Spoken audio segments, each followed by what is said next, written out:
Hallo, neuer Tag, neues Abenteuer. Ich starte morgen meine erste Bikepacking-Tour und zwar geht es vom Christberg hier los. 3 Tage, circa 200 Kilometer und die Höhenmeter sind ein bisschen mehr, 4700 Höhenmeter. Die genaue Tour und die Daten werdet ihr im Video sehen. Die Rundtour führt mich als erstes über den Kopfstausee.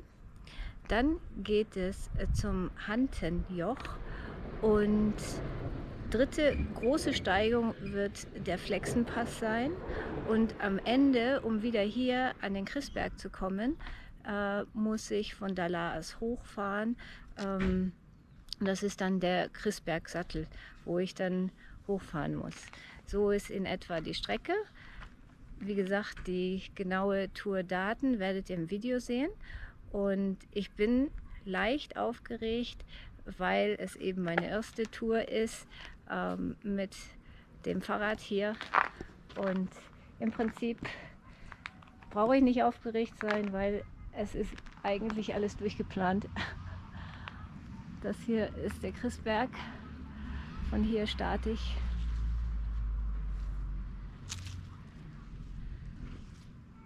Da drüben ist das Hochjoch-Skigebiet.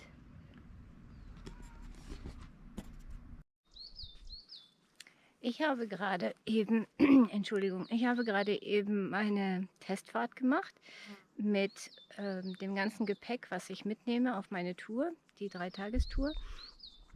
Und es geht auf dieser Teststrecke, die ich gewählt habe, immer leicht berghoch und es ist feiner Schotter, es ist ein Fahrweg, der zur Alpe Wasserstuben führt und ja, das habe ich jetzt als Teststrecke genommen, weil ich überhaupt keine Ahnung habe, wie sich das Fahrrad verhält mit dem Gewicht hinten drauf und wie ich damit klarkomme. Deswegen habe ich das jetzt einen Tag, bevor es losgeht, ausprobiert. Ich muss sagen, das Gewicht spüre ich nicht wirklich. Ich habe es mir schlimmer vorgestellt, aber ich weiß noch nicht, wie es bergunter sein wird mit den Bremsen und ja, auf Schotter, wie auch immer. Und wenn es dann eben auch steiler wird, dann könnte es natürlich spürbar werden. So, aber auf dieser Strecke war das alles okay. Wie sieht mein Setup aus? Also, ich habe Fahrradtaschen, 2 Stück, die nicht wirklich voll sind. Ich habe nicht viel Gepäck dabei, weil ich in Pensionen übernachte und ich werde auch nicht selber kochen. Also insofern brauche ich nicht viel. Trotzdem kommt einiges an Gewicht zusammen, weil man zum Beispiel einen Ersatzschlauch dabei hat, ein bisschen Radwerkzeug, dann ein bisschen Nahrung, die man mitführt, Wasser sowieso. Es ist einfach, es kommt ein bisschen was zusammen. Schuhe, das ist, da habe ich leichte Sandalen mit, aber trotzdem, man braucht auch abends irgendwas zum sich umziehen. So, und dann habe ich eine Rahmentasche, da tue ich die Sachen rein, die ich schnell brauche. Und 2 Trinkflaschen, meine Handyhalterung und die Halterung für die GoPro. Und ja, das war es eigentlich schon. Mehr habe ich nicht dabei. Hier könnte ich zur Not noch was drauf tun, befestigen, aber habe ich eigentlich nicht vor. Ich will es recht einfach halten, weil auf der Tour fallen sehr viele Höhenmeter an und ich möchte es mir nicht schwerer machen als notwendig. So, jetzt bin ich gestartet und auf geht's auf die Tour.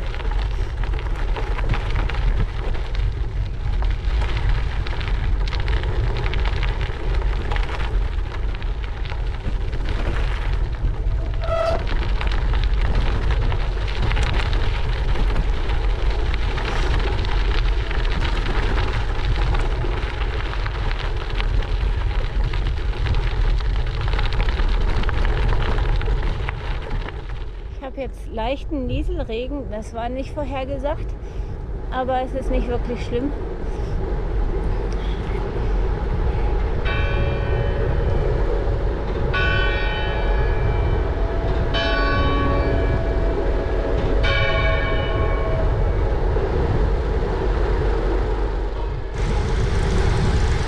Das ist jetzt Bartholomäberg und vorne diese Spitze, das ist die Zamangenspitze.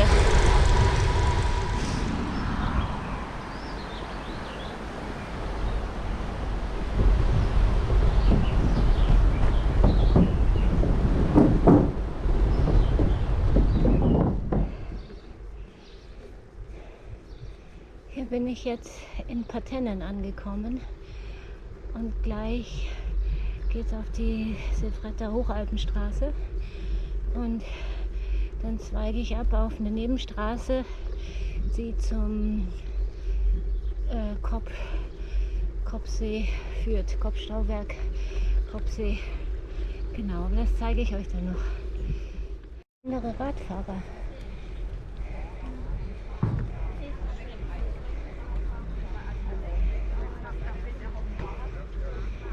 Hi, wo geht's hin? Abwärts. Ich in die falsche Richtung. Und da ist das Schild auf der rechten Seite, Beginn der Silfretter Hochalpenstraße.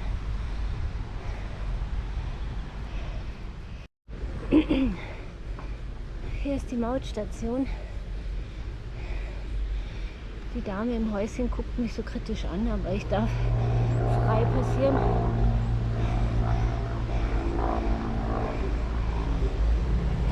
Hi.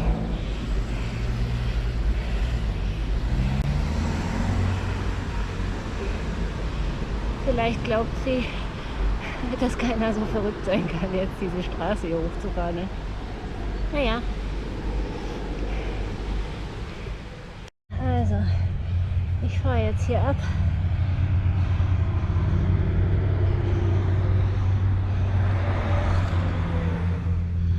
Und jetzt fängt der richtig steile Part an. Oh mein Gott. Also, ich hatte gerade eine Schiebepassage.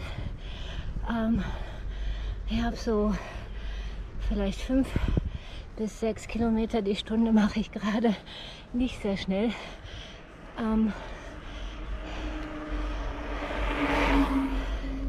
Das Geniale ist aber, dass das Rad von der Geometrie her ganz klasse ist und das Vorderrad überhaupt nicht hochkommt, obwohl ich jetzt hinten drauf Gepäcktaschen habe. Und ja, klar, mir war klar, dass das hier anstrengend wird von der Steigung her. Ich habe jetzt knapp 31 Kilometer erst, aber ich glaube 100 für diese Etappe. Und wenn ich einmal am Kopfstausee bin, dann geht es eh nur noch runter. Also insofern ist es absehbar.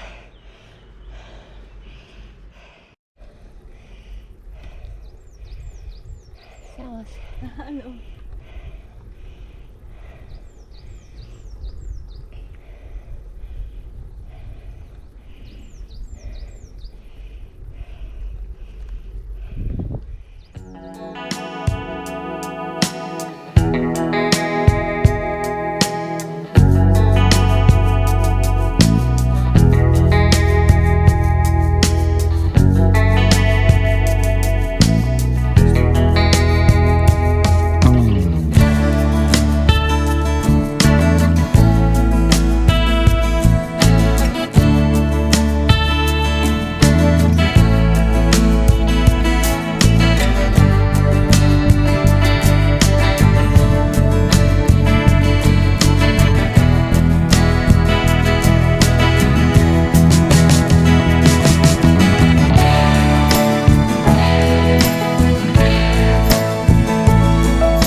Ich habe es an den Kopfstausee geschafft.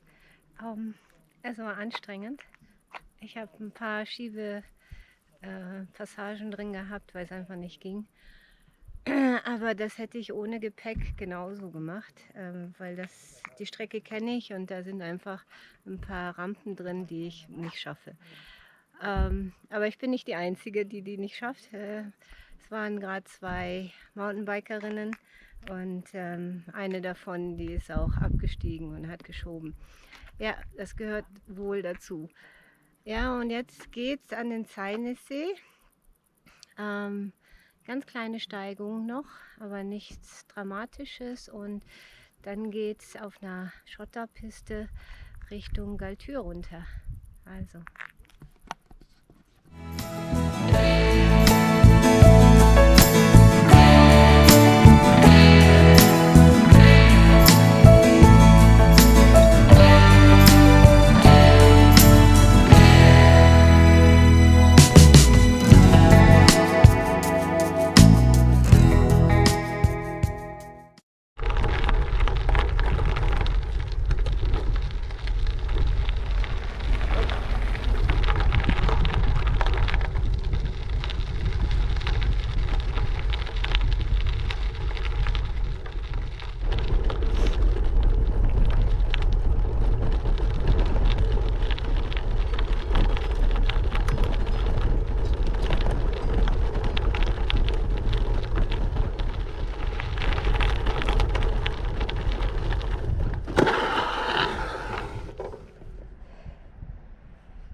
Also, ich bin jetzt schon aus Galtür raus, kam gerade das Ortsschild, auf dem Weg nach Ischgl.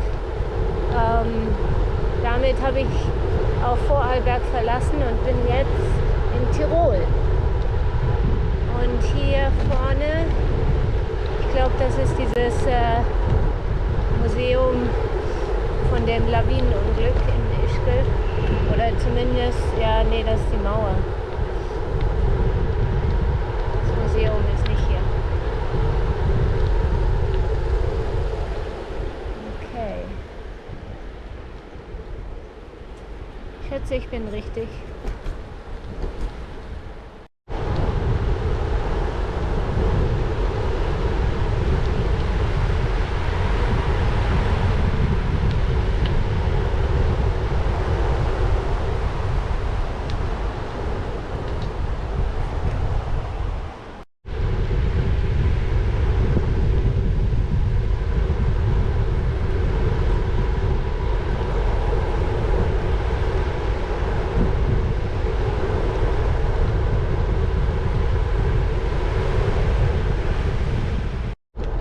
Also ich glaube, das hier ist jetzt Ischgl. Das heißt, es geht die ganze Zeit auf dem Radweg. Ja, da vorne kommt das Ortsschild Ischgl. Auf dem Radweg geht es ganz fein hier neben der Hauptstraße. Ich glaube, das war der L 222 oder sowas stand da vorhin. Ja, wunderbar geht das immer daneben, ohne Verkehr. So gefällt es mir.